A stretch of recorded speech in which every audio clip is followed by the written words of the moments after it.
अस्सलाम वालेकुम। हम जो है आज की क्लास में डेटा को राउंड ऑफ करने के मेथड्स के बारे में डिस्कस करेंगे।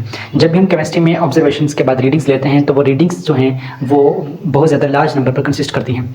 तो हमें कुछ वजूहात की बिना पर मसलन हम चाहते हैं कि डेटा सिंपल हो ताकि कैलकुलेशंस आसानी के साथ की जा सकें। हम चाहते हैं कि डेटा में जो सिग्निफिकेंट फिगर्स हों वो उतने ही हों जितने रिक्वायर्ड हैं, और हम ये भी चाहते हैं कि डेटा को हैंडल करना आसान हो। तो इन तीन चीज़ों की वजह से हम क्या करते हैं कि डेटा जो गिवन होता है उसे राउंड ऑफ करते हैं, और राउंड ऑफ करने के लिए हम तीन रूल्स का सहारा लेते हैं। वो रूल्स कौन से हैं वो इस वीडियो में हम लोग डिस्कस करेंगे। बाय डेफिनेशन अगर हम बात करें तो राउंडिंग ऑफ डेटा का मतलब है to reduce the given number up to desired significant figures, यानी कि जितने सिग्निफिकेंट फिगर्स रिक्वायर्ड हैं वहाँ तक डेटा को रिड्यूस करना, या फिर लास्ट रिपोर्टेड डिजिट जो है, आखिरी जो डिजिट है उसको एडजस्ट करना। इस प्रोसेस को हम कहते हैं राउंडिंग ऑफ डेटा। इसके तीन रूल्स हैं।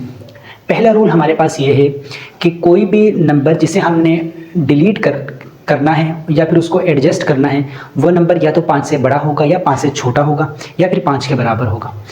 तो इन तीन केसेस की बुनियादों पर हमारे पास तीन रूल्स हैं। पहला रूल हमें ये बोलता है कि अगर कोई भी नंबर जिसे हम ड्रॉप करना चाहते हैं वो अगर 5 से छोटा है तो आप सिंपली उसे ड्रॉप कर देंगे।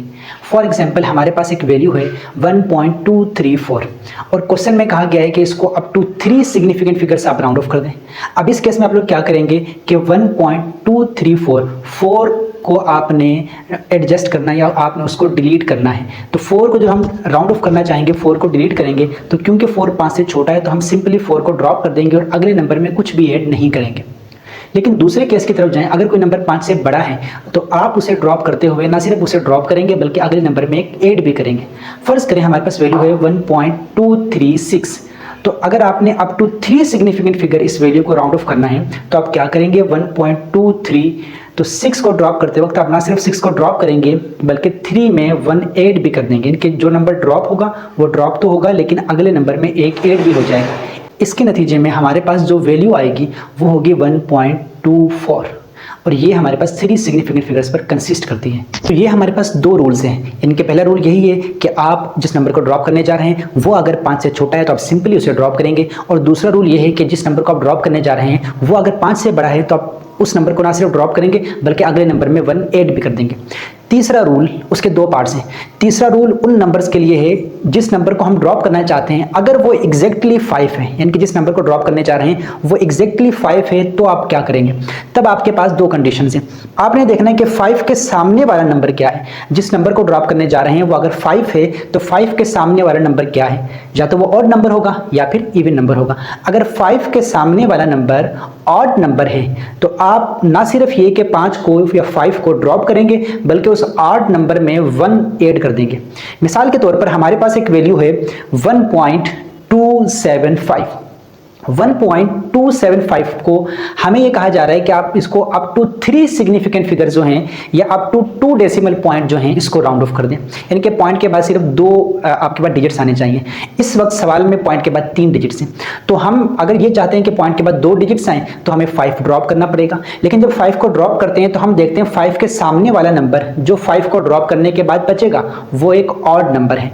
तो जब भी आप जिस नंबर को ड्रॉप करने जा रहे हैं वो एग्जैक्टली 5 हो तो आप क्या करेंगे कि उसके सामने वाला नंबर अगर ऑड हो तो आप 5 को ड्रॉप करके अगले वाले नंबर में एक ऐड कर देंगे। तो इस केस में हमारे पास जो नंबर था 1.275, तो इसकी जो वैल्यू बचेगी राउंड ऑफ होने के बाद वो हो जाएगा 1.28। दूसरा केस हमारे पास ये है कि अगर हम 5 को ड्रॉप करना चाहते हैं और 5 के सामने वाला नंबर इवन है तो आप जस्ट 5 को ड्रॉप कर देंगे और किसी नंबर को ऐड नहीं करेंगे। मिसाल के तौर पर हमारे पास एक वैल्यू है 1.285। अब 1.285 जो वैल्यू है हमें कहा जा रहा है कि आप इसको up to 2 decimal point round off करें, इनके पॉइंट के बाद सिर्फ 2 डिजिट्स होने चाहिए। तो आप 5 को ड्रॉप करना चाहते हैं लेकिन 5 के सामने वाला नंबर क्या है, एक इवन नंबर है, तो आपने जस्ट 5 को ड्रॉप कर देना है और जो बाकी वैल्यू बचेगी वो आपका आंसर होगा 1.28। क्योंकि 5 के सामने वाला नंबर इवन था इस वजह से आपने जस्ट 5 को ड्रॉप कर दिया और इवन नंबर में किसी और नंबर को या 1 को ऐड नहीं किया। ये आपके पास रूल्स हैं राउंड ऑफ करने के। राउंड ऑफ करते हुए सवाल दो तरह से पूछा जा सकता है। ये कहा जा सकता है कि आप इसको राउंड ऑफ करें अप टू 3, 4 या 5 डेसिमल प्लेसेस। अगर इस तरह से सवाल आए तो इसका मतलब ये होता है up to dash decimal places का मतलब कि पॉइंट के बाद कितने नंबर्स आने चाहिए। अगर कहा जाए अप टू 2 डेसिमल प्लेसेस तो इसका मतलब है पॉइंट के बाद 2 नंबर्स आए। अगर कहा जाए अप टू 3 डेसिमल प्लेसेस तो इसका मतलब है आपने नंबर्स को राउंड ऑफ इस तरह करना है कि पॉइंट के बाद 3 नंबर्स बचे। सिग्निफिकेंट फिगर्स के लिहाज से भी सवाल किया जा सकता है। अगर लिखा हो कि इस नंबर को राउंड ऑफ करें अप टू 1 या 2 या 3 सिग्निफिकेंट फिगर्स, तो आपने उस वक्त तक राउंड ऑफ करते हुए जाना है जब तक वो रिक्वायर्ड सिग्निफिकेंट फिगर आपको हासिल नहीं हो जाते। हम इसकी एक एग्जांपल लेते हैं। फॉर एग्जांपल एक क्वेश्चन है, round off 7.865 up to 2 significant figures. 7.865 को 2 सिग्निफिकेंट फिगर्स तक आपने राउंड ऑफ करना है। तो जब आप 7.865 को 2 सिग्निफिकेंट फिगर्स तक राउंड ऑफ करने जाएंगे तो आपको मालूम होगा कि पॉइंट के बाद टोटल 3 डिजिट्स हैं, यानी कि आपको पॉइंट के बाद 2 डिजिट ड्रॉप करने पड़ेंगे। टोटल आपको 2 सिग्निफिकेंट फिगर्स चाहिए। अब इस केस में आप इसको राउंड ऑफ के रूल्स लगाते हुए जाएंगे और इसे राउंड ऑफ करते जाएंगे। पहला नंबर 7.865, पहला नंबर जिसे आपने ड्रॉप करना है वो है 5 को ड्रॉप करते हुए हमने देखना है 5 के सामने वाला नंबर क्या है। तो 5 के सामने एक इवन नंबर है, तो क्योंकि 5 के सामने एक इवन नंबर है इसलिए आप 5 को सिंपली ड्रॉप कर देंगे। तो हमारे पास जो वैल्यू बचेगी वो होगी 86। उसके बाद आपने नेक्स्ट स्टेज पर जाना है। नेक्स्ट स्टेज पर हमने ड्रॉप करना है 6 को ड्रॉप करते हुए या 6 को राउंड ऑफ करते हुए हमें नजर आएगा कि 6 ग्रेटर देन 5 है। जो भी नंबर 5 से बड़ा होगा, ग्रेटर होगा, हम उसको ड्रॉप करते हुए अगले नंबर में एक 8 भी कर देते हैं। तो 7.865 को अब जब 6 को ड्रॉप करेंगे तो 1 जो है वो ऐड कर देंगे 8 में। इसके नतीजे में आपके पास जो फाइनल आंसर आएगा वो होगा 7.9 और इस फाइनल आंसर में आपके पास 2 सिग्निफिकेंट फिगर्स मौजूद हैं।